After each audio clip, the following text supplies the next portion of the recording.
Vamos incorporando en la medida de lo posible.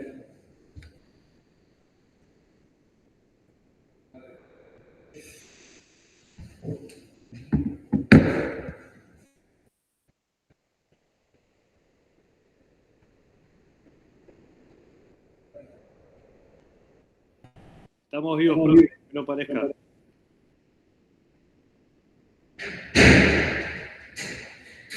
¿Cómo no te escuché? Que estamos vivos, que no parezca. Sí. Bueno, estamos vivos los 33, decía. Bien. Bueno, quiero hacerlo lo más rápido posible, pero también quiero hacerlo lo más dinámico posible. Como ustedes bien saben, como la cámara, porque ahora los protagonistas no son ustedes, sino que soy.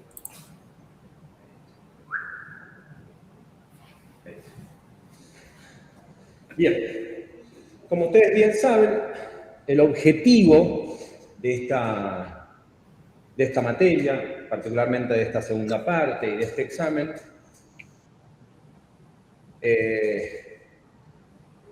era que ustedes conozcan a aquellos que no lo conocían, que refuercen a aquellos que ya lo sabían, que terminen de como cerrar conceptos clave que como ciudadanos deberíamos conocer, pero que obviamente no todos los conocemos. Pero bueno, la ley se presume conocido por todos, nadie puede alegar desconocimiento del derecho y mucho menos de la Constitución. Así que, por eso, esta clase, que es de revisión, que es para un poco bajar algunas ansiedades y demás, tiene como finalidad, bueno, primero comprender los errores conceptuales más frecuentes, reforzar los contenidos de esa parte orgánica de la Constitución, de los órganos de control y de los principios tributarios o de los principios constitucionales del derecho tributario o del régimen tributario, desarrollar tal vez la capacidad de fundamentar estas respuestas, más allá de que el examen no lo permitía, pero nosotros al elegir una opción lo que estamos haciendo es elegir la fundamentación, correcta o incorrecta, pero elegir una fundamentación en sí. Y tal vez que ustedes, más allá de la autocrítica o la autosuperación, puedan hacer una autoevaluación y cierto aprendizaje a partir del error. ¿Sí? Lo que puedo principalmente decirles es que la devolución de un examen no tiene la finalidad de conocer la nota, a pesar de que ustedes, algunos ya la conocen o no la conocen, sino que es una oportunidad para identificar cuáles son los conceptos que fueron comprendidos, cuáles generaron más dificultad, más desafío, y cómo podemos mejorar nuestras, de alguna manera, estrategias de estudio, tal vez para este tipo de examen.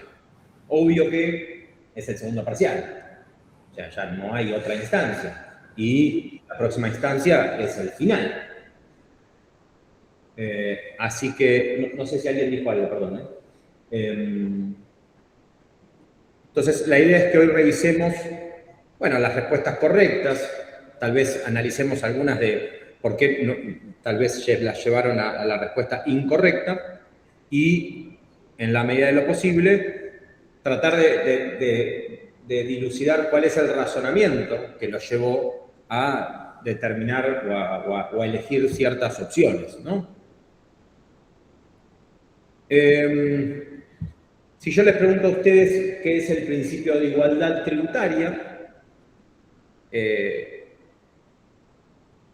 uno diría, bueno, yo elegí la, no sé, la A, o yo elegí la B. Bueno, la pregunta es, ¿por qué? ¿Por qué es la que me sonó más correcta? ¿Por qué es la que me cantó el gato? ¿Por qué es la que minimicé la pantalla y la tenía por ahí? ¿Por qué es la que me pareció recordar de la clase? ¿Sí? La idea no es entender si acerté o no acerté, sino más allá del resultado del examen, que todos queremos aprobar y todos queremos sacar nota y todo, es tal vez saber, ¿estás bien, Mariela? ¿Te alcanzamos un vaso de agua? Sí. Bien, es tal vez un poco pensarlo desde el punto de vista de, bueno, ¿por qué elegí esa respuesta? Y tal vez el razonamiento nos lleve a entender, en algunos casos, bueno, la dinámica de este tipo de materias. Esta, para muchos de ustedes, es la primera vez que ven una materia de Derecho. ¿Se acuerdan la primera clase que hablamos sobre esto? Cuando nos presentábamos y todo. Y entonces la idea es esa. Es, bueno, ¿cómo lo razoné jurídicamente? Porque contablemente ustedes esto no lo estarían razonando, así que ¿cómo fue que llegué a este lugar, o a esta posición, o a este razonamiento? Tengo acá algunas de las preguntas que trabajamos en el examen. ¿Sí? Obviamente las hemos tenido en desorden, por consiguiente, lo que yo voy a decir ahora no lo van a ver o no lo tienen ustedes en el mismo orden, pero lo cierto es que había una preguntita que decía: el Poder Ejecutivo Nacional es ejercido por... ¿Quién se anima a romper el hielo conmigo y hablar sobre esta consigna? Mariela, muy bien, que Mariela está con el micrófono habilitado. Gracias, Mariela. Mariela, las opciones eran el presidente y el vicepresidente, el presidente de la Nación, el presidente y el jefe de gabinete, y el presidente y los ministros. Sí. Espero que no sea justo la que te salteaste. Sí. No me lo recuerdes, estoy de mal humor. Perfecto. Y en este caso, en este caso es el presidente de la Nación. Y las otras dos, ¿por qué? Porque tienen funciones diferentes. El vicepresidente no integra el Poder Ejecutivo, preside a todo lo que tiene que ver con el Senado, ¿no?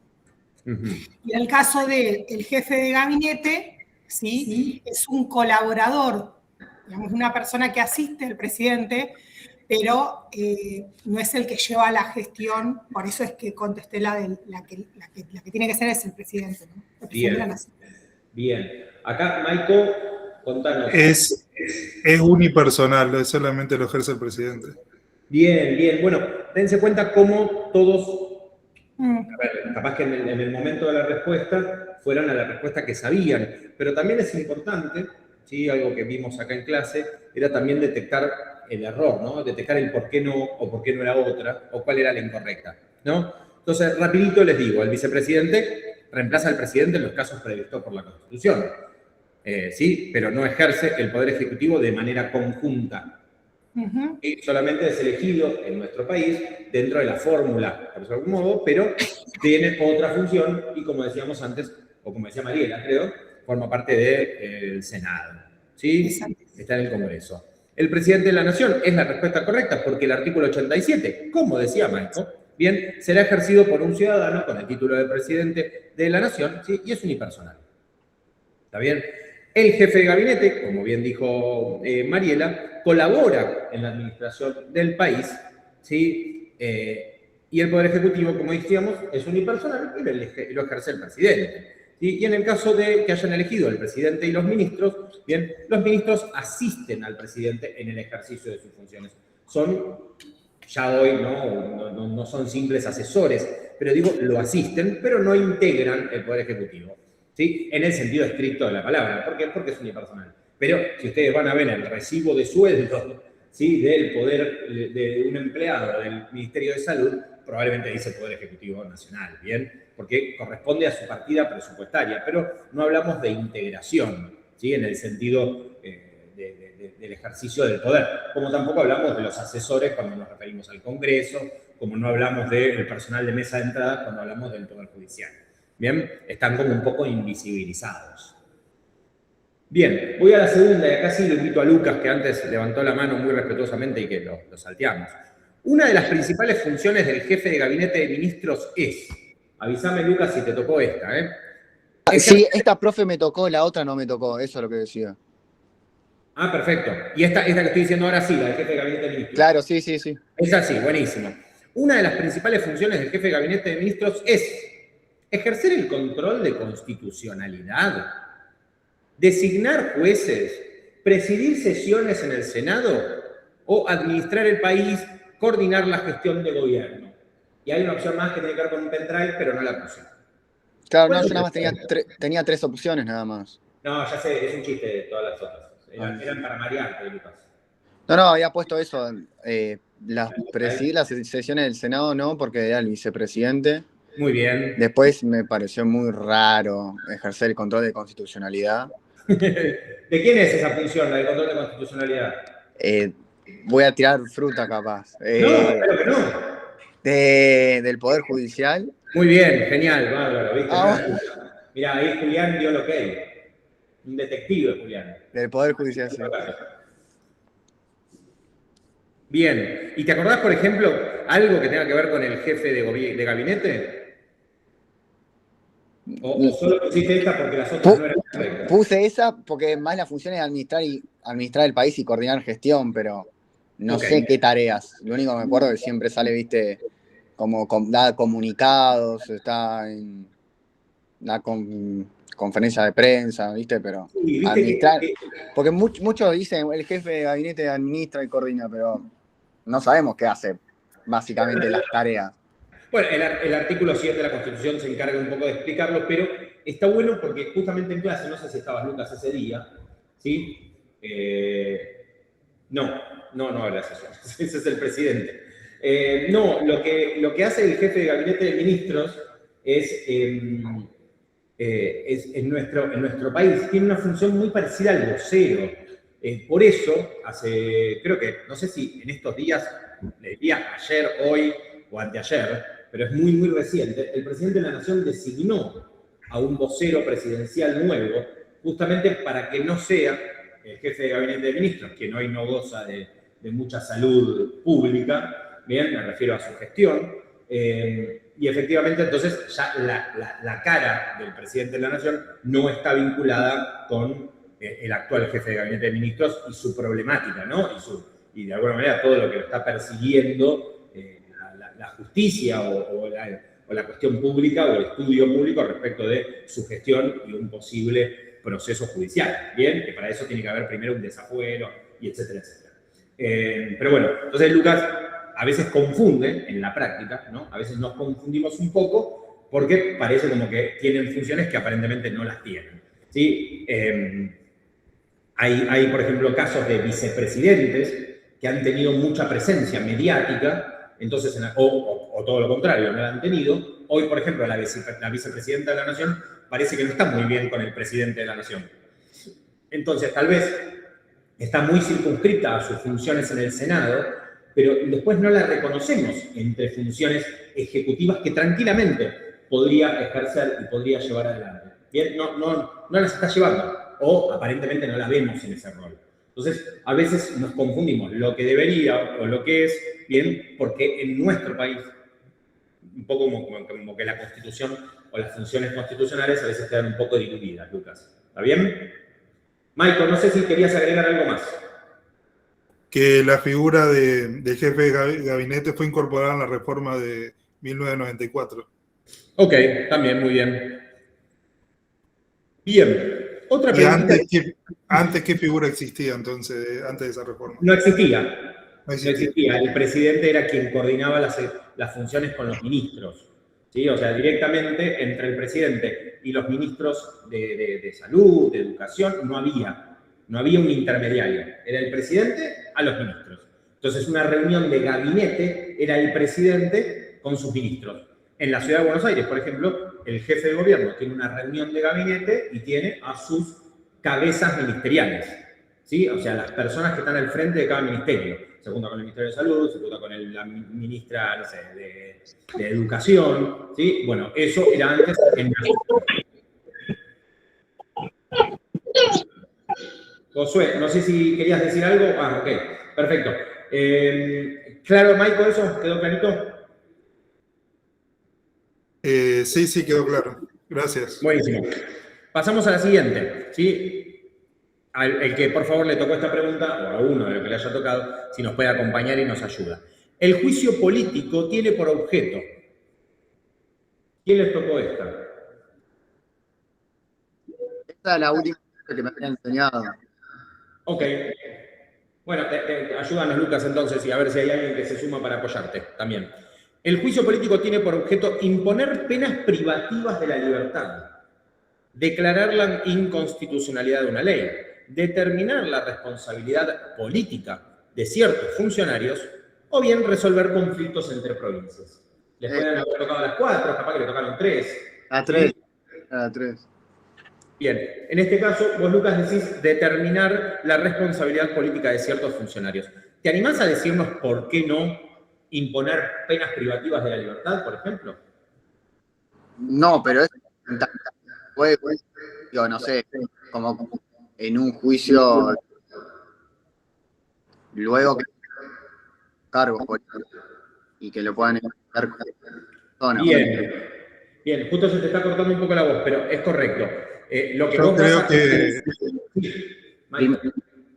porque eso no lo manejan los senadores y los diputados y no el Poder Judicial. Claro, exactamente, es una atribución del Poder Judicial y previamente, bien, lo que tenemos es no la imposición de sanciones, ni tampoco, de alguna manera, la declaración de una inconstitucionalidad, que era una respuesta muy rara, sino lo que tiene que ver con el mecanismo de control político justamente destinado a ¿qué? Bueno, a determinar la responsabilidad política, ¿sí? La responsabilidad política en el ejercicio de una función, ¿sí? En el desempeño de una función pública. ¿Está bien? Entonces lo que vamos a determinar es si lo hizo mal o lo hizo bien. Si lo hizo dentro de esas funciones o no. ¿Sí? O no. Como puede ser, lo que yo decía la vez pasada, el ejemplo de una persona políticamente expuesta que va con el auto y atropella a una persona. Sí, es un político, está claro, pero está en el ejercicio de su función, estaba yendo a hacer campaña, estaba yendo en su rol de gobernador o simplemente estaba transitando en estado de ebriedad por la vía pública. ¿Se entiende? Más allá después si queremos juzgarlo políticamente o no, pero y si está bien que una persona con ese nivel de exposición pública y todo, si lo puede hacer o no lo puede hacer. Pero en este caso, ¿sí? En este caso no estaría vinculado con su función, lo que yo estoy diciendo, ¿no? ¿Sí? No sería el ejemplo de lo que estamos hablando. Bien, voy con... Profe, ¿no tendría que ver en lo de juicio político, o sea, que las funciones de ver si se queda o no con la investidura, en clase se había hablado, ¿no? Para ver si lo apartan o no del poder. O sea, esa es la finalidad.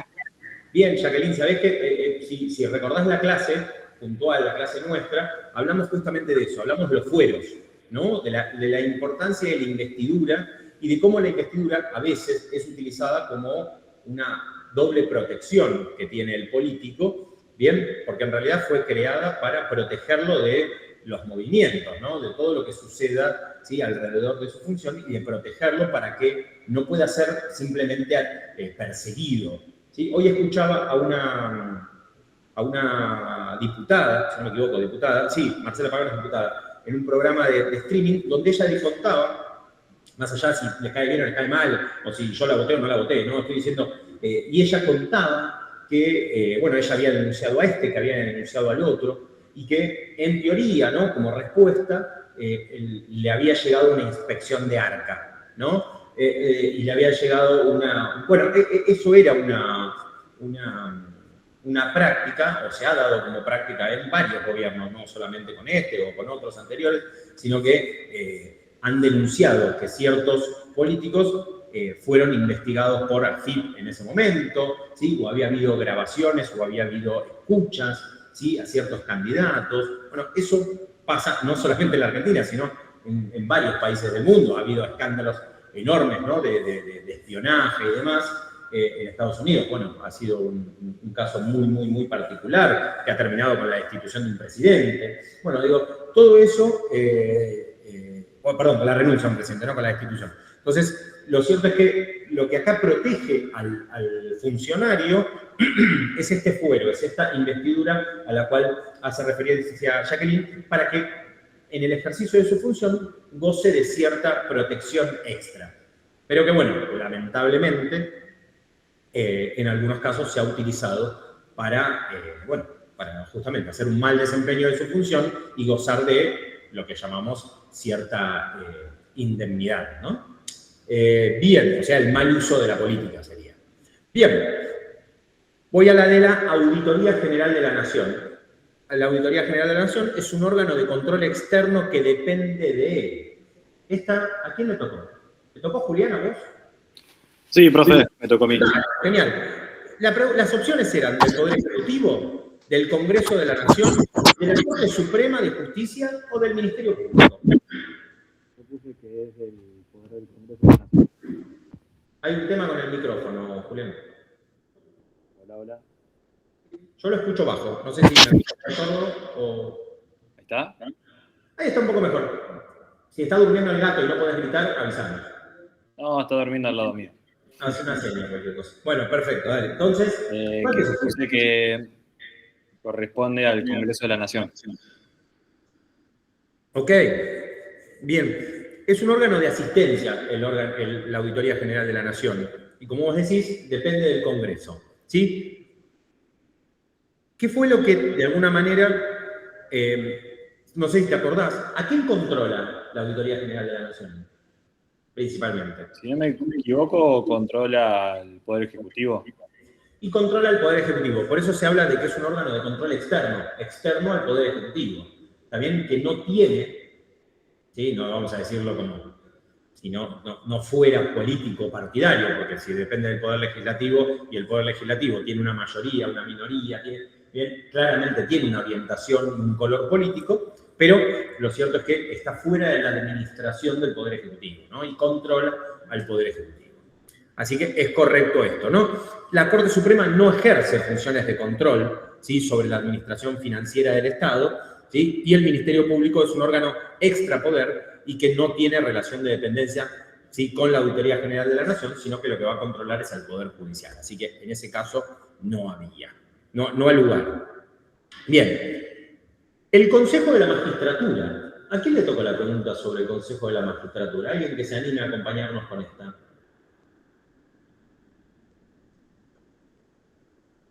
El Consejo de la Magistratura tiene entre sus atribuciones. ¿Les tocó esta alguno? A mí no, profe. ¿No? Bueno, se las leo rápido. El Consejo de la Magistratura tiene entre sus atribuciones dictar sentencias definitivas, o bien seleccionar magistrados y administrar el Poder Judicial, sancionar leyes o ejercer el Poder Ejecutivo. A partir de la reforma de 1994, entra en funcionamiento el Consejo de la Magistratura con funciones que antes tenían los jueces. ¿Qué pasó?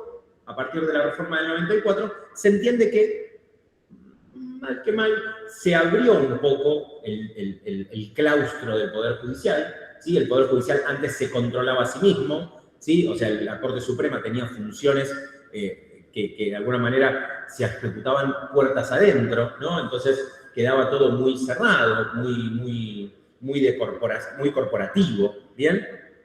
No digo que no siga pasando en algún punto, pero el Consejo de la Magistratura es un órgano colegiado que no depende, ¿sí?, del Poder Judicial solamente, sino que tiene participación de otros poderes del Estado y que justamente sanciona, en el caso de ser necesario, a los magistrados del Poder Judicial, ¿sí?, y administra las cuentas del Poder Judicial, ¿sí? Entonces, generamos, por decirlo de alguna manera, una apertura que hasta ese momento no existía. Luego, con el correr del tiempo, se aplicaron o se intentaron orientar, por ejemplo, la creación a través de la ley de democratización de la justicia, este deseo, esta necesidad de que el Poder Judicial sea cada vez más ampliamente controlado, popularmente controlado, algo que se desactivó muy rápido, pero lo que se quería era que el Consejo de la Magistratura esté completado, poblado de personas comunes, para que las personas comunes controlen a los jueces. Obviamente, por razones por razones pretorianas y por razones jurídicas, esto lamentablemente, o por suerte, no se arribó. Bien, el Ministerio Público es. ¿A alguien le tocó la del Ministerio Público es? No, a mí no, profe. Nadie. Bueno, yo lo voy leyendo. El Ministerio Público es un órgano dependiente del Poder Ejecutivo, una dependencia de la Corte Suprema, un órgano extrapoder, que es la que dije antes, o una comisión del Congreso. Bueno, el Ministerio Público es, ¿sí? Aunque no lo hayamos visto mucho, pero creo que lo vimos en la última clase, por eso no lo incluí directamente en el examen, pero se los comenté, que la Constitución Nacional lo reconoce como un órgano independiente, con autonomía funcional, autarquía financiera y de control del Poder Judicial en los procesos. ¿Se acuerdan que hablamos sobre las fiscalías, las defensorías? Bueno, el Ministerio Público es eso y aparece como cuarto, ¿sí? Como un cuarto poder o como una cuarta, una cuarta ramificación de poder desde el texto constitucional en su parte orgánica. ¿Bien? Profe, perdón, eso que está diciendo de un cuarto poder, ¿se refiere a que no pertenece, o sea, al Poder Ejecutivo ni al Poder Judicial? No pertenece ni al Poder Ejecutivo, ni al Poder Legislativo, ni al Poder Judicial. Por eso aparece como la parte 4. ¿Sí? Si vos mirás, o sea, que no recibe instrucciones de ningún ministro ni del presidente. Nada, por eso se llama que es un órgano extrapoder. Okay. Y aparece a partir de la reforma del 94 por el mismo motivo que yo les comentaba antes. El Consejo de la Magistratura sí, el artículo que tenía la Corte Suprema, y el Ministerio Público antes estaba dentro del Poder Judicial. Lo sacan del Poder Judicial para que haya cierta objetividad del trabajo del juzgado. Hoy, el Ministerio Público aparece a través de una fiscalía o una defensoría y le dice, señor juez, usted no está cumpliendo con el debido proceso. Antes, el señor juez, usted no está cumpliendo con el debido proceso, se lo estaba diciendo un colega. Es como si yo les estoy dando clase a ustedes y tengo a otro profesor al lado mío que me dice, che, esto no es así. ¿Sí? Distinto si me lo dice alguien que está fuera de la clase, que ve el video y dice, che, esto no es así. ¿Se entiende? Entonces, sí. Para ponerlo en pocas palabras, la reforma del 94. Sí, Julián, perdón. Para ponerlo en pocas palabras, se podría decir que es el órgano que controla al Poder Judicial. Es un órgano de contralor del Poder Judicial que lo vamos a ver inserto en cada uno de los procesos. Por eso todos los procesos judiciales, sea con niños, con mayores, con menores, con personas con discapacidad, un proceso judicial penal, vamos a encontrar que hay una defensoría, ¿sí? Y una fiscalía. Una que va a controlar el debido proceso y la otra que va a de alguna manera revisar también lo que es el cumplimiento de las garantías del debido proceso. ¿Sí? Que se va a fijar que se estén respetando los derechos, por ejemplo, de los niños, niñas y adolescentes, de una persona con discapacidad, de una persona que está en estado de vulnerabilidad, o que simplemente va a revisar que el proceso siga los pasos que tiene que seguir. ¿Ok? Perfecto. Magnífico. Bien, y hay una pregunta sobre la Corte Suprema. Dice, ¿la Corte Suprema de Justicia de la Nación? ¿Alguien le tocó esa? ¿O están todos muy tímidos? A nadie. Qué bien. Ahí, dale, Lucas, gracias. Lucas. Creo que a mí sí, profe. Dale, buenísimo. La Corte Suprema de Justicia de la Nación ejerce el control de constitucionalidad de manera exclusiva. ¿Es el máximo tribunal del Poder Judicial? ¿Integra el poder del legislativo o designa a los jueces? No, yo puse el máximo tribunal del Poder Judicial. Muy bien, es el máximo tribunal del Poder Judicial, es correcto. ¿Sí? Es el último intérprete de la Constitución también. ¿Y por qué crees vos que el control de constitucionalidad no es ejercido? No, es más, yo estaba entre esa y la B, entre ejerce el control constitucional de manera exclusiva y el máximo tribunal judicial. Literalmente, eso fue. Ok, está perfecto. ¿Y por qué crees, o por qué otro, tal vez si no sos vos, ¿sí? ¿Por qué el control de constitucionalidad no es ejercido de manera exclusiva por la Corte Suprema?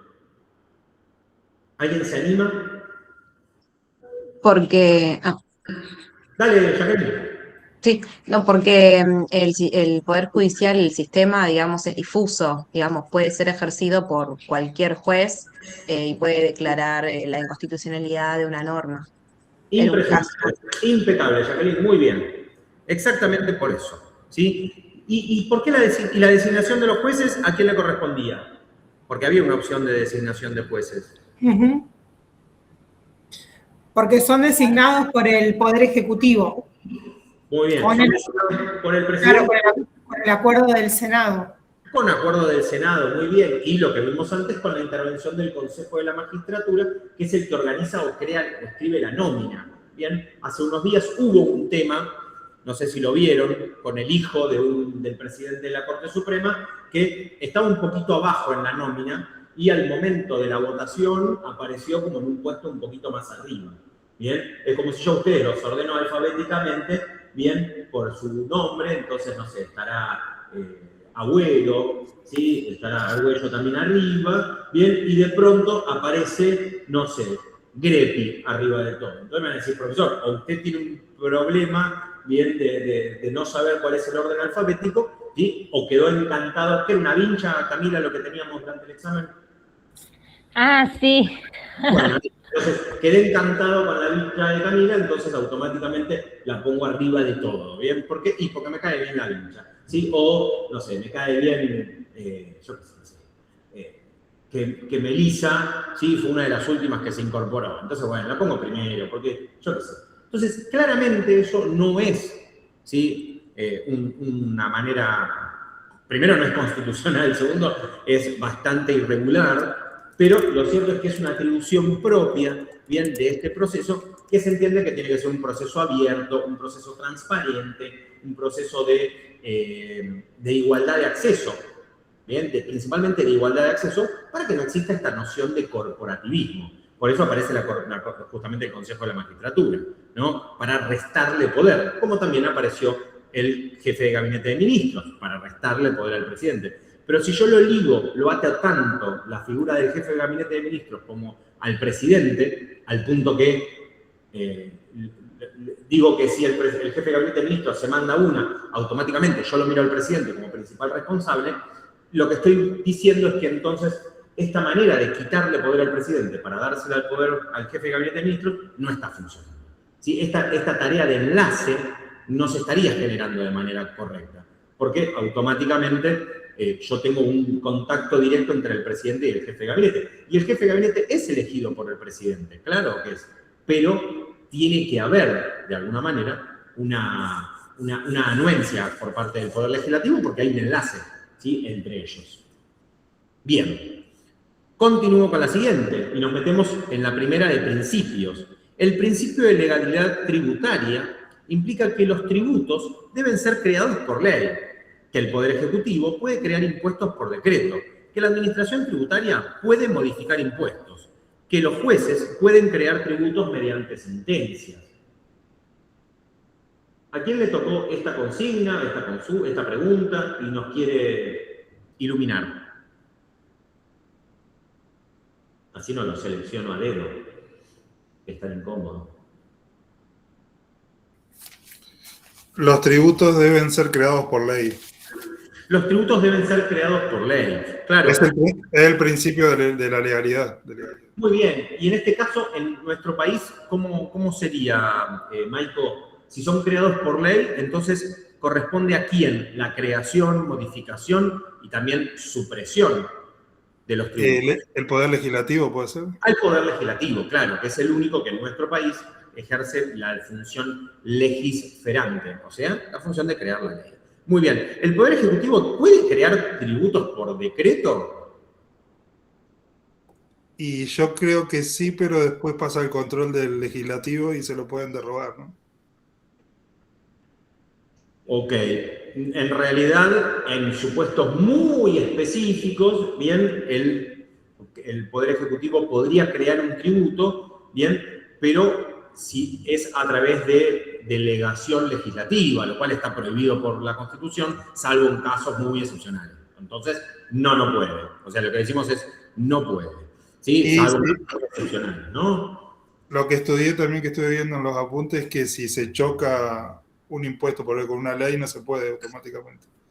¿Cómo sería el choque? Estoy tratando de imaginarme. Me vino la imagen de la compañera nuestra que usa anteojos para manejar y ahora chocaría una ley con un impuesto. ¿Cómo sería ese choque? Si fuera inconstitucional, puede ser. No estamos hablando del choque entre una ley y un decreto, ¿no? Estamos hablando entre una ley y un impuesto. Sí, puede ser una normativa. Ok, sí, en realidad ya estábamos diciendo que no pueden crearse impuestos a través de decretos.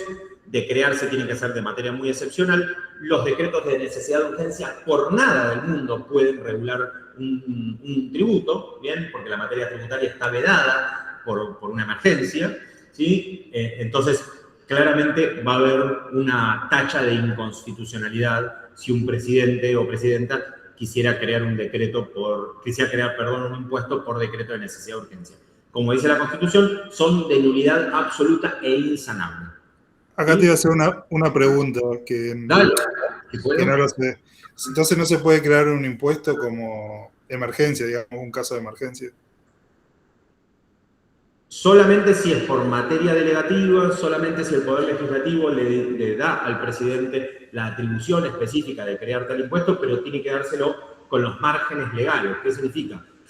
Se delega al presidente o al Poder Ejecutivo la creación de un impuesto con la finalidad de por el plazo de con la finalidad de O sea, tiene que ser muy estrictamente arreglado, pero en caso contrario, no.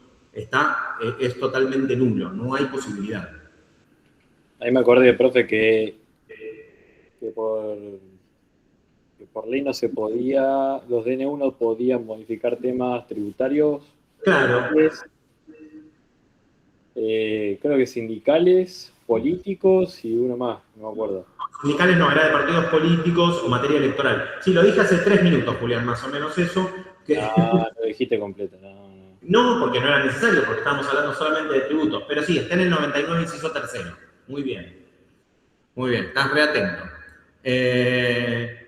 Pero bueno, el Congreso de alguna manera puede establecer exenciones impositivas, por ejemplo, ¿no? O puede suprimir un tributo. Lo que no lo puede hacer es el presidente. ¿Sí? Y esto, Julián, está bueno que lo trajiste todos los ejemplos que el presidente no puede regular a través de un DNU, porque en realidad no puede crear un impuesto, pero tampoco lo puede suprimir. O sea, para bien y para mal, digo, ¿no? Y acá va un comentario de político electoral, por decirlo de alguna manera. No partidario, político electoral. Pero piénsenlo de esta manera, y algo que yo creo que suele ser un error común al momento de ir a votar o al momento de hacer campaña.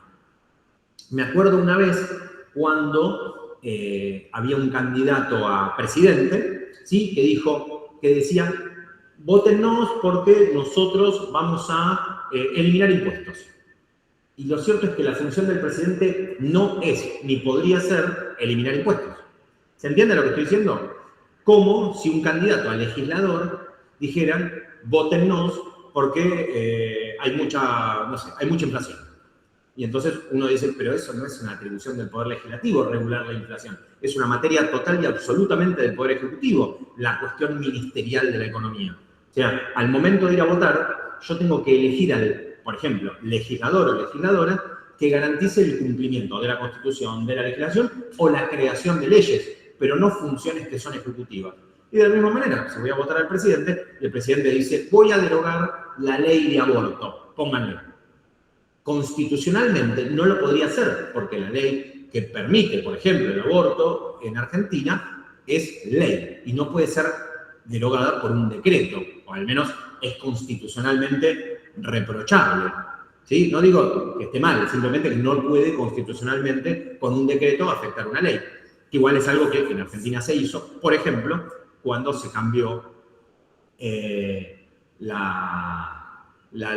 título, como les dije una vez, ¿no? El nombre del edificio que era el Palacio de Correos, ¿sí? Se quitó o se cambió el nombre por Edificio Libertad a través de un decreto cuando había sido designado por una ley, o cuando se quitó la ley de medios para poder aplicar la ley anterior con modificaciones y demás, y eso se hizo por un decreto. Entonces, ahí vemos cómo, lamentablemente, se pisó el mecanismo democrático de una legislación con un decreto, bien, que es pura y exclusivamente algo totalmente arbitrario, que puede ser súper necesario y que puede ser muy requerido, como por ejemplo un impuesto de emergencia, pero que no es constitucionalmente válido. ¿Sí? Bien. Seguimos. Principio de capacidad contributiva. Supone que los tributos deben considerar la aptitud económica del contribuyente, que todas las personas deben pagar la misma cantidad de impuestos, que solo las empresas tienen capacidad contributiva, que el Estado puede fijar libremente la carga tributaria. ¿Quién se anima o quién nos puede ayudar con esta consigna?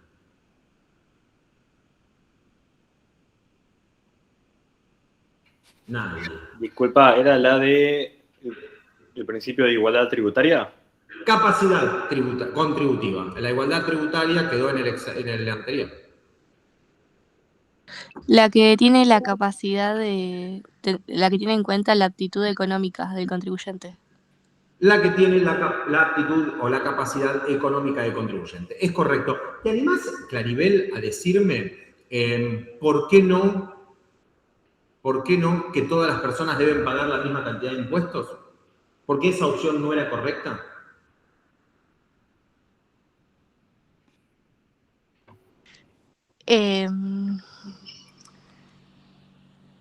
Estoy pensando, no, porque se tiene en cuenta, digamos, que haya una razón, que sea compatible, digamos, eso, lo que pueda pagar la persona. Te entiendo, estás trabada con eso, pero escucha, ¿qué significa si yo te digo que todas las personas deben pagar la misma cantidad de impuestos?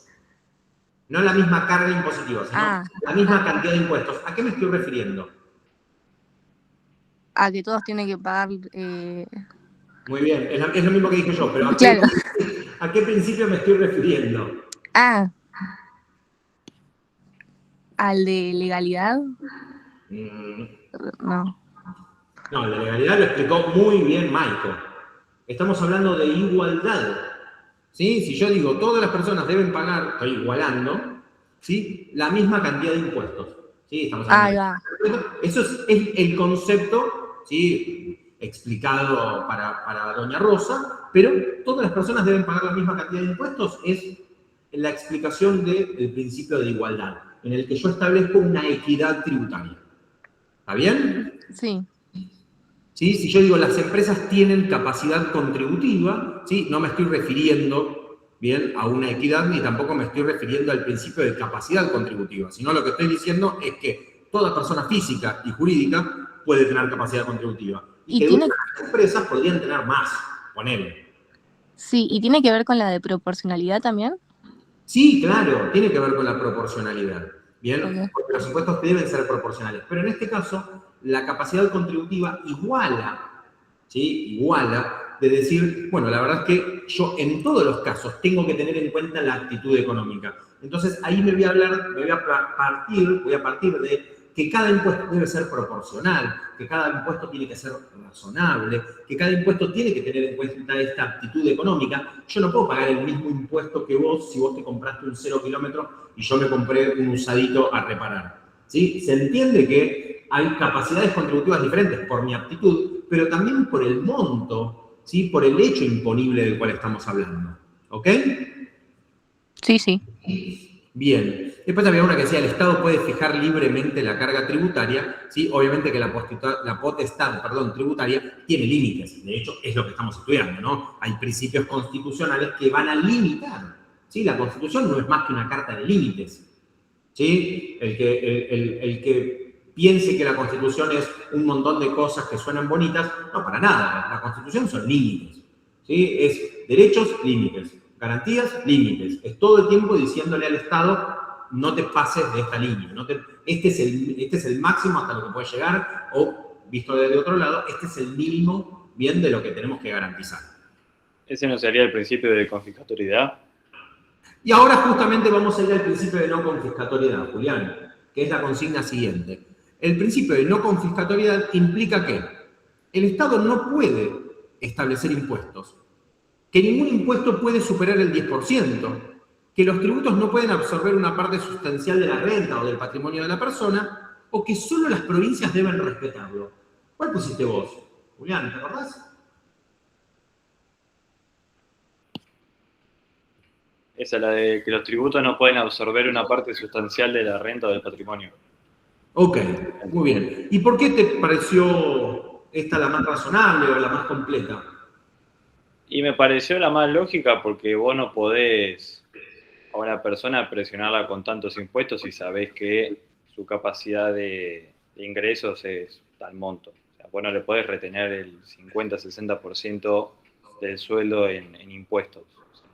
Bien, sí. Y también yo creo porque si vos, no es lo mismo alguien que tiene una propiedad en Belgrano que otro que tiene en Lugano, por ejemplo, tiene que pagar.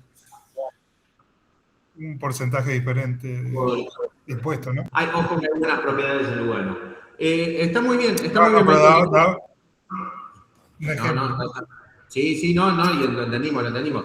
Lo cierto es que en las opciones, Michael, Julián, justamente estaba esto de, por un lado, el Estado no puede establecer impuestos, el Estado puede establecer impuestos, solo que con los límites, ¿sí? Ningún impuesto puede superar el 10%, tenemos el IVA que supera ampliamente el 10%, ¿sí? Y que solo las provincias deben respetarlo, no tiene que ver con eso, ¿bien? Las provincias y la nación y todos, ¿sí? Todas las representaciones estatales tienen que cumplir, respetar el principio de no confiscatoriedad porque obliga a todos los niveles de gobierno, bien, con esta potestad tributaria. Así que es correcta la afirmación que marcó Julián en este caso.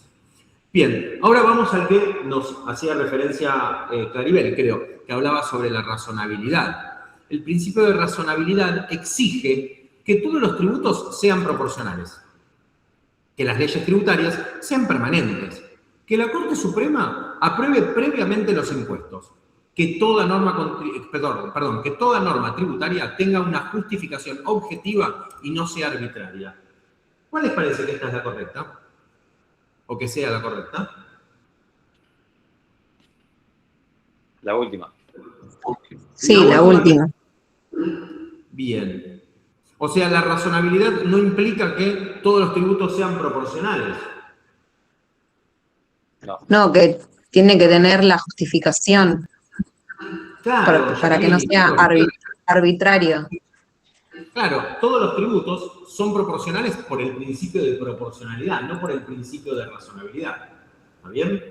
Así que acá, en el mismo examen, hacíamos la distinción y trazábamos la línea entre proporcionalidad y razonabilidad, que a veces la usamos uno y la otra para explicar, ¿no? Explicamos con la razonabilidad la proporcionalidad y la proporcionalidad con la razonabilidad. Pero en este caso, la proporcionalidad queda separada de la razonabilidad en cuanto a la justificación objetiva y la no arbitrariedad al momento de hacer un impuesto, ¿sí? Mismo en el caso de la emergencia, el ejemplo que daba Michael, bien, aún así en ese caso, como puede haber sido la oblea docente, por ejemplo, en su momento, que el Estado le cobraba una percepción a los que tenían auto para utilizarlo para darle un extra a los docentes que todavía tenían el sueldo muy bajo.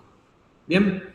Entonces, en este caso, correcto fue que las normas deben perseguir fines legítimos, que las normas deben guardar una relación adecuada entre los medios y los fines, ¿sí? Y que, si bien no se identifica la proporcionalidad, deben ser proporcionales matemáticamente hablando, y que las leyes pueden modificarse, ¿sí? Que la permanencia no es un requisito de la razonabilidad, y que la Corte Suprema por nada del mundo interviene en la aprobación de los impuestos. Sí podrá después la Corte Suprema analizar constitucionalmente si existiera un caso y si hubiera un pedido de control de constitucionalidad o si lo hiciera de manera autónoma. ¿Ok, Julián?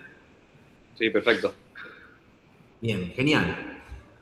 Después había una que hablaba sobre el orden municipal. Acá había también la idea de que ustedes trabajen en los distintos niveles de gobierno, y decía, el municipio o un municipio crea un nuevo tributo mediante una resolución del intendente. ¿Esta situación es válida por la autonomía municipal? ¿Es válida si el tributo tiene un fin social? ¿Es inválida por violar el principio de legalidad? ¿O es válida si el Consejo Deliberante la ratifica posteriormente?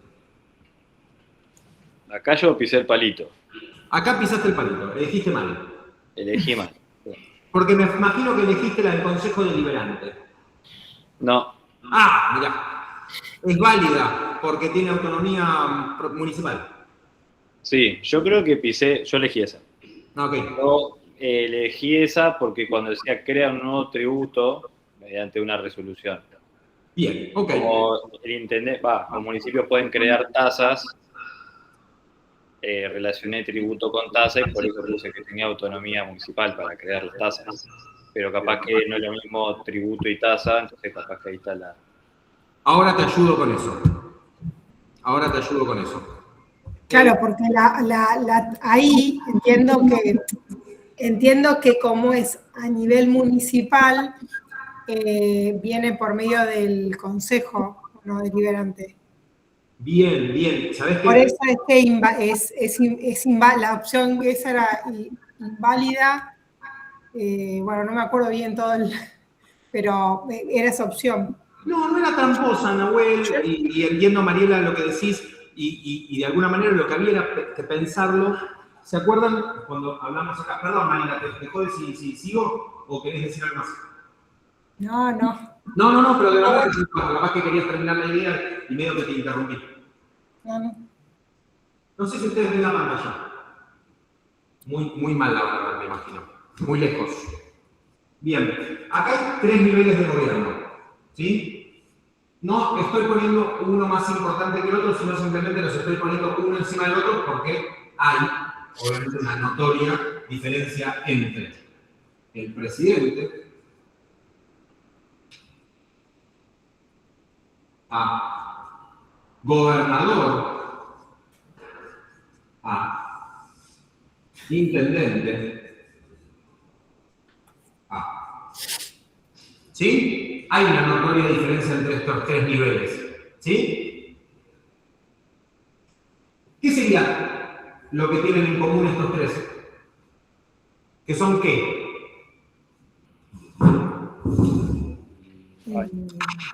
Gobernantes. No, público, se me fue la palabra. No son solamente funcionarios públicos y no son solo gobernantes.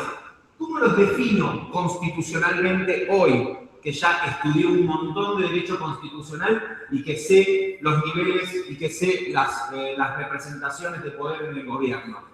¿Qué serían los 3?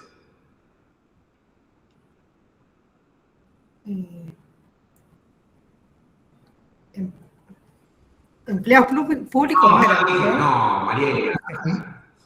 No, porque no escuché, se cortó justo cuando estaba hablando. Bueno. ¿Qué serían estos 3? Piensen conmigo, dale. El presidente o la presidenta, el gobernador, la gobernadora, el intendente o la intendenta. ¿Qué representan? La máxima autoridad en cierto territorio. La máxima autoridad en cierto territorio. Si decís eso, Julián, estarías totalmente reprobado de la materia, porque ya dijimos que el presidente no está por encima de los otros poderes. Razón. Si fuera presencial la clase y no estuviera quedando grabada, te diría algún par de cosas más, pero no, está mal esa respuesta, querido Julián. ¿Sí? ¿Representan los distintos niveles de Estado? Eso es lo que dije yo antes cuando los presenté. Lo que estoy diciendo es particularmente, ¿qué son? Dentro del orden nacional o federal, dentro del orden provincial y dentro del orden municipal. ¿Qué son? ¿Autónomos?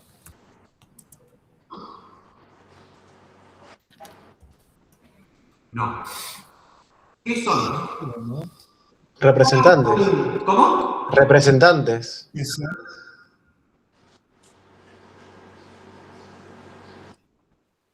Ay, no se me ocurre. Político, qué sé yo. Sistema federal, profe.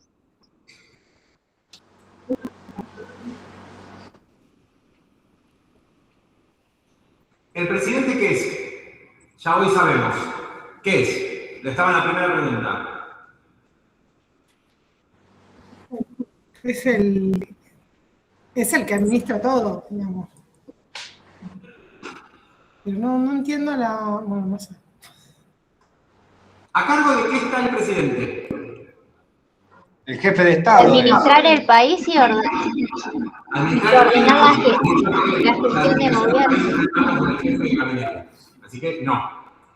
Ya lo dijo Nicolás. ¿De qué se encarga el presidente? ¿Está a cargo de qué poder? Más fácil no. Administrar el país. No, el poder ejecutivo. El ejecutivo. Poder ejecutivo. Poder ejecutivo, perfecto. ¿Y el gobernador? Este es el poder ejecutivo nacional. ¿Y el gobernador a cargo de qué está? El poder ejecutivo, profe. De la provincia. Porque son representantes. Poder ejecutivo provincial y poder ejecutivo municipal. Porque son 3 manifestaciones, perdón, Michael, déjame terminar la frase. Son 3 manifestaciones del mismo poder. ¿Sí? El poder concentrado en una persona a cargo de funciones ejecutivas, nivel nacional, provincial, municipal.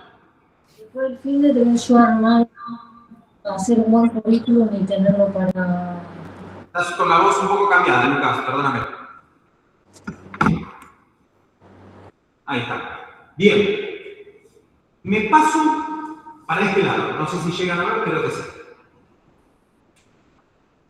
Acá tenemos Congreso, o sea, Poder Legislativo.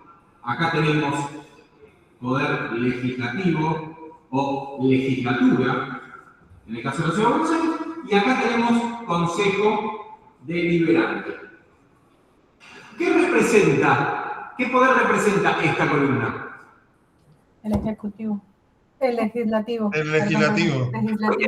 La función legislativa, o sea, este crea leyes para el nivel nacional, este crea leyes para la provincia, este crea leyes para los municipios. ¿Se entiende? Sí. Perfecto. Entonces, si yo digo que uno de estos hace algo de esto, ¿esto está bien o está mal?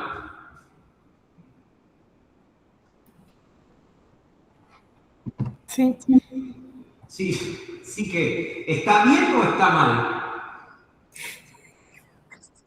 No sería correcto porque ya sea el representante de Poder Ejecutivo no puede, digamos, hacer la función del legislativo.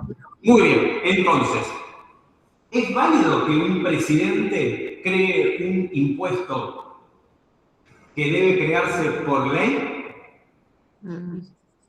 No. Seguir el razonamiento. ¿Es correcto? ¿Es legal? ¿Es constitucional? No. Está cambiada la voz. No.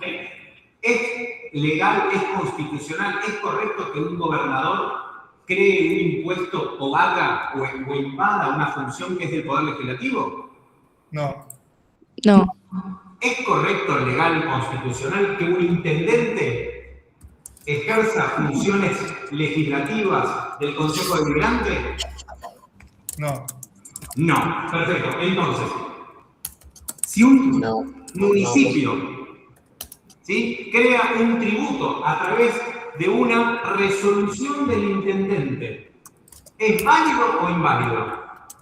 Es inválido. Viola el proceso de legalidad. Exactamente, porque se afecta el principio de legalidad. O sea, no es una pregunta tramposa. Es una pregunta en la que tendrían que haber gastado los 2 minutos que tenían para contestarla, entendiendo que hay 3 niveles de gobierno en el Poder Ejecutivo, que hay 3 niveles de gobierno en el Poder Legislativo y que también hay 3 niveles de gobierno en los poderes legislativos. Solo que no se conoce tanto el tribunal, por ejemplo, en el nivel de la intendencia. Pero seguramente alguna vez fuimos a un tribunal de faltas. ¿Sí? Capaz, tal vez no. ¿Sí? Pero son instancias jurisdiccionales dentro del orden, por ejemplo, de una intendencia. ¿Ok? Por ejemplo, si yo no pago, no sé, una multa o un mal estacionamiento, me van a llamar de este orden, de este nivel. Sería esta tercera columna que no me entra. ¿Está bien? Acá tengo Poder Judicial de la Nación, acá tengo Poder Judicial de la Provincia y acá tengo, por ejemplo, Tribunal de Faltas. Que sería lo más parecido al Poder Judicial, pero a nivel municipal. ¿Se entendió? Sí, profe. Good. Bien, entonces tenemos la autonomía municipal no permite, de alguna manera, desconocer el principio de legalidad tributaria que mencionamos antes. La finalidad que se persiga, que es en el caso de, por ejemplo, un tributo que tiene una finalidad social, no tiene nada que ver con la legalidad tributaria. La legalidad tributaria es que tiene que existir una ley que en este caso no lo habría. Y la ratificación posterior no subsana la creación. De la misma manera que si el impuesto lo crea el presidente de la nación, no es que el Congreso va y dice, che, estaba bien el impuesto este. No tiene nada que ver. No puede ser dictado por el presidente. De la misma manera que no puede ser creado por el gobernador y de la misma manera que tampoco puede ser creado por el intendente. ¿Sí? ¿Por qué? Porque hay un procedimiento legal correspondiente que está a cargo del principio de legalidad tributaria, que es en esta segunda columna. ¿Ok? Difícil, pero lo sacamos. Pasamos a la siguiente. Sistema republicano de gobierno. Acá me imagino que nadie se equivocó, porque era una de esas preguntas que son fáciles para que ustedes ganen puntos, ¿no? Dice, el sistema republicano de gobierno se caracteriza por la concentración del poder en un solo órgano, la supremacía del poder ejecutivo, la ausencia de controles entre poderes o la división de poderes y el control recíproco. La división de poderes y el control recíproco. Julián, explícame por qué o de qué estaríamos hablando si hablamos de concentración de poder en un solo órgano. ¿A qué se refiere? Estamos hablando de concentración de poderes, sería... ¿Qué podría ser una concentración de poder en un solo órgano? Lo sé, pero no me sale la palabra, profe. Ok, Michael. No, respecto a la pregunta que es que para controlar, por ejemplo, el poder ejecutivo es controlado por el poder legislativo y se tiene un control recíproco. Bien, esa es la parte del control recíproco, genial. Entonces, no hay controles entre poderes, eso está perfecto. Pero si yo concentro todo el poder en uno solo, ¿cómo se llama eso, Mariela? Justo se fue. Pero sería algo... Mariela. Una monarquía. Apagó la cámara porque se estaba... Una monarquía sería, profe. Una monarquía. Monarquía. No me salía. Exactamente. Cuando yo hablo de uno solo, estoy hablando de lo mono, justamente, ¿no? Unitarismo. ¿Cómo, perdón? Sería unitarismo. El unitarismo tiene que ver con otra cosa, tiene que ver con unitario y federal, tiene que ver con cómo yo concentro el poder y cómo distribuyo ese poder en unidades más chiquitas, como es en el caso de la diferencia entre el sistema argentino y el sistema uruguayo. ¿Sí? Entonces ahí tenés federalismo y unitarismo. Pero en este caso, Jackie, nos referimos a la república, perdón por la toma de confianza con lo de Jackie, pero es largo, Jacqueline. En este caso lo que hacemos es concentrar poder, ¿sí?, en un solo órgano, ¿sí? No está hablando de la distribución en el territorio, sino lo que estamos hablando es de una función de gobierno a cargo de una sola persona. Y la que más conocemos es la de la monarquía, bien, que concentra la mayor cantidad de tareas y dice yo gobierno, yo ejecuto, yo legislo, yo juzgo. ¿Sí? Es el que también lleva un poco la pauta de esos tres poderes, ¿sí? Y obviamente no hay ni control, no lo va a controlar nadie y demás. La manera más moderna, por ejemplo, que existió de la monarquía, fue la monarquía parlamentaria, que fue la que tenían en Inglaterra, en Gran Bretaña, donde el rey comenzó a ser controlado por la Cámara de los Lores y la Cámara de los Comunes, ¿sí? Por eso se hablaba de una monarquía parlamentaria, porque el Parlamento gobernaba de alguna manera, así como a la misma altura, entre comillas, que el rey, que no era tan así, ¿no? Desde ya. Pero bueno, eliminada un poco la monarquía de la mayoría de los países y de la mayoría de los órdenes mundiales, se entendió que dividir, repartir el poder, bueno, permitía que haya una forma más ecuánime, una manera más equilibrada, por decirlo de alguna manera, de ejercer el poder. Voy con una de las últimas. La función principal de la Auditoría General de la Nación, ¿sí? Ejerce el control externo del sector público nacional, dicta sentencias sobre responsabilidad patrimonial de los funcionarios, resuelve conflictos entre provincias o administra el presupuesto del Poder Judicial. ¿Sí? Acá tenemos una bastante fácil, porque la Auditoría General de la Nación, como ya lo dijimos, asiste al Congreso en el control externo de la Administración Pública Nacional, que es la que está a cargo del Poder Ejecutivo, ¿sí? Entonces, encargada la administración en el Poder Ejecutivo a través del presidente y como administrador del país, ¿no?, también con el jefe de gabinete de ministros, efectivamente la Auditoría General de la Nación realiza este control externo, como ya dijimos antes. No ejerce funciones jurisdiccionales, los conflictos entre provincias los defiende o los resuelve el Poder Judicial y el Poder Judicial Federal, por ejemplo, y la administración del Poder Judicial justamente no es una de las funciones de la auditoría, sino es del Consejo de la Magistratura. ¿Cuál es el hilo conductor entre la Auditoría General de la Nación, el Consejo de la Magistratura, que son los que venimos nombrando recién, y el jefe de gabinete de ministros?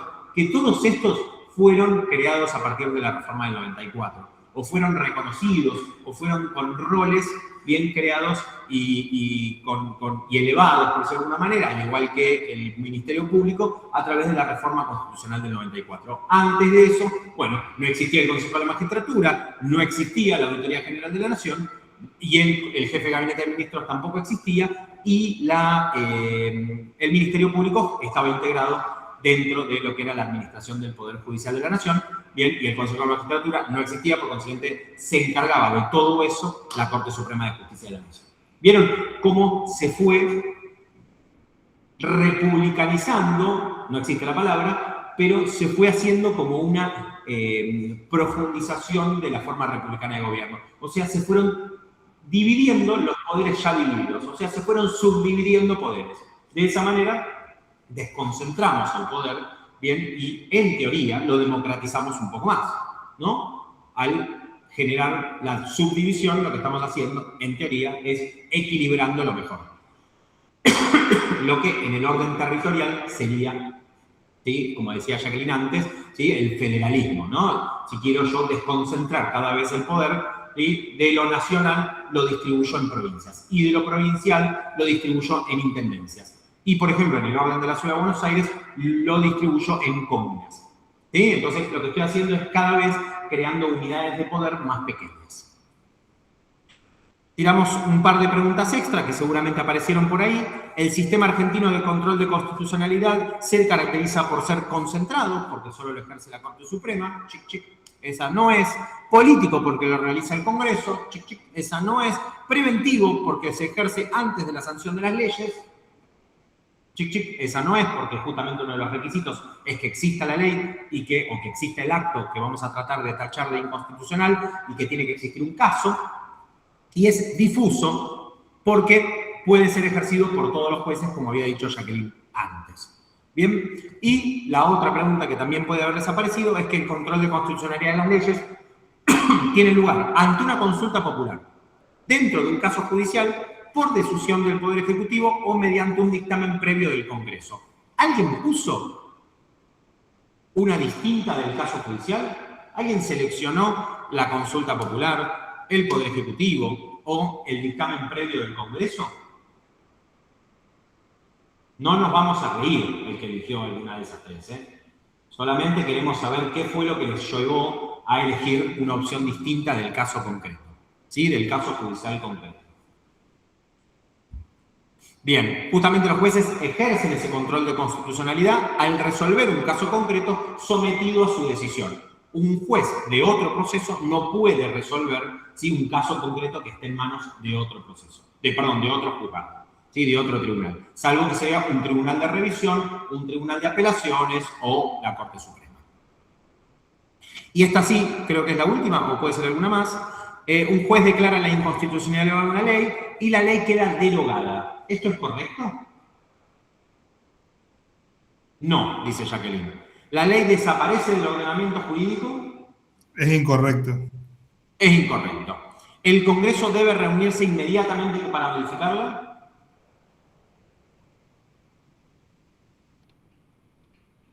Nadie se... ¿Puede ser? Ahí Nahuel dijo que no. Julián dice puede ser. Y no, la verdad es que no puede ser, Julián. O sea, dice debe, no dice puede. Si dijera puede, estaría bueno, pero dice debe. Entonces es incorrecta. La correcta era la última, la que no mencioné, que es la ley deja de aplicarse en el caso concreto. Y ahí Jacqueline asiente con la cabeza, bien, y Joel también. Muy bien, perfecto. Me quedan dos más, perdón, pero queremos hacerlo todo bien transparente. El control de constitucionalidad en la Argentina puede ser ejercido exclusivamente por la Corte Suprema de Justicia de la Nación, por todos los jueces que integran el Poder Judicial, por cualquiera de los tres poderes del Estado o únicamente por los tribunales federales. Esta ya está más que mencionada, por todos los jueces que integran el Poder Judicial, como dijo Jacqueline. Tanto la Corte Suprema como los tribunales inferiores, es lo que dice la Constitución. Y por último, una empresa considera que un impuesto recientemente creado viola la Constitución. Para que un juez pueda analizar su constitucionalidad, es necesario que el Congreso solicite la intervención judicial, exista un caso concreto sometido a decisión judicial, la Corte Suprema autorice previamente el análisis o el Poder Ejecutivo suspenda la aplicación de la ley. Si no les tocó, no importa, anímense a decirme cuál es la correcta. O cuál es la incorrecta y por qué. La intervención judicial no depende de un pedido del Congreso.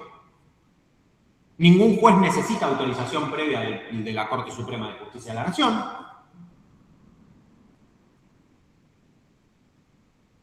El Poder Ejecutivo no suspende la aplicación de una ley, no podría hacerlo, ya que la existencia de un caso judicial es suficiente para que se habilite el control de constitucionalidad. Es decir, el control de constitucionalidad se ejerce al resolver un conflicto concreto planteado ante un tribunal juzgado, ¿sí? Etc.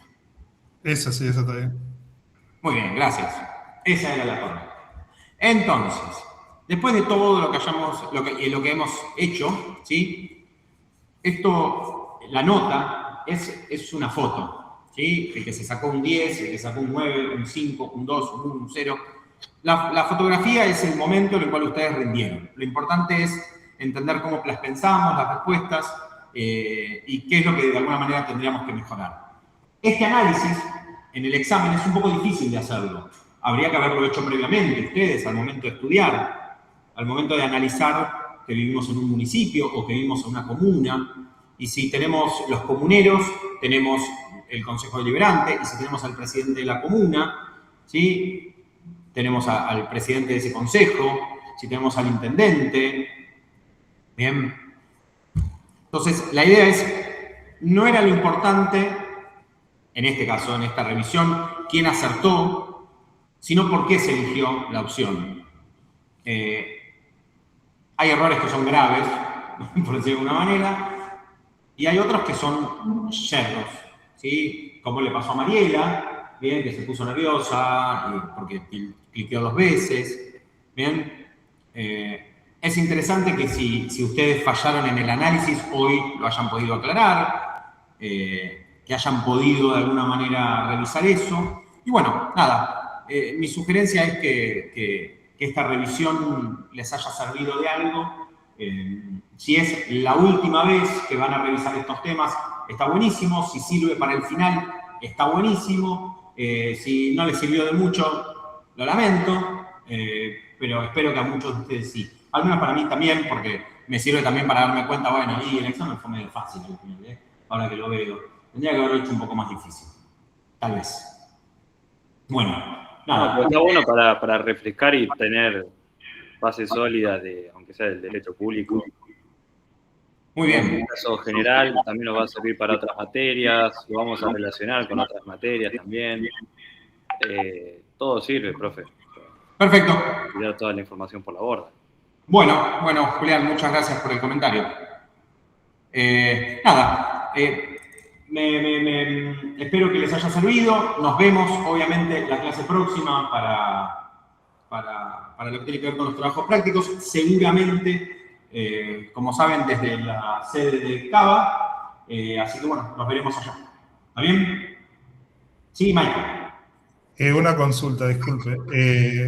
¿El práctico hay que sacar 7 sí o sí, más de 7 o...? ¿Cómo, perdón? En el caso práctico, ¿hay que sacar nota más de 7 sí o sí? O... Es una nota de evaluación, por consiguiente corre con las mismas reglas que los parciales. Exactamente. O sea, por ejemplo, si yo me dan las notas de los parciales, pero la del práctico no, ¿puedo ir a final?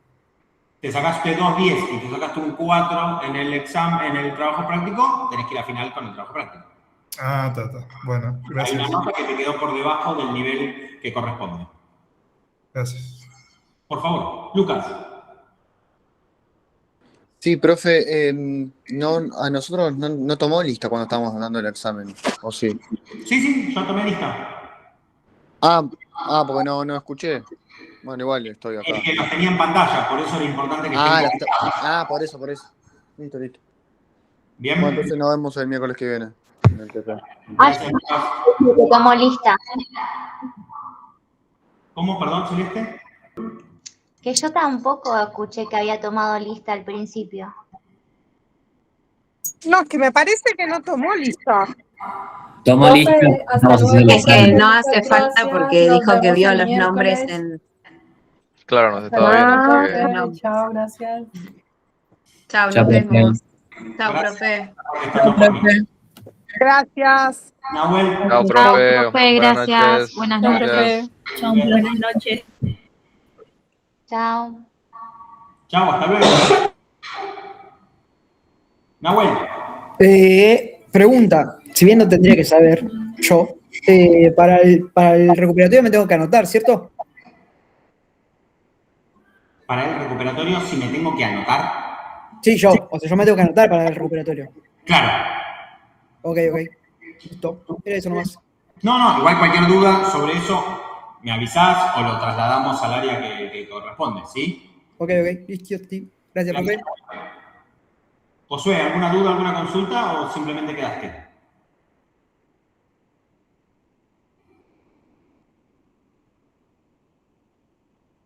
No, ahí me está. Listo, gracias. Hasta luego.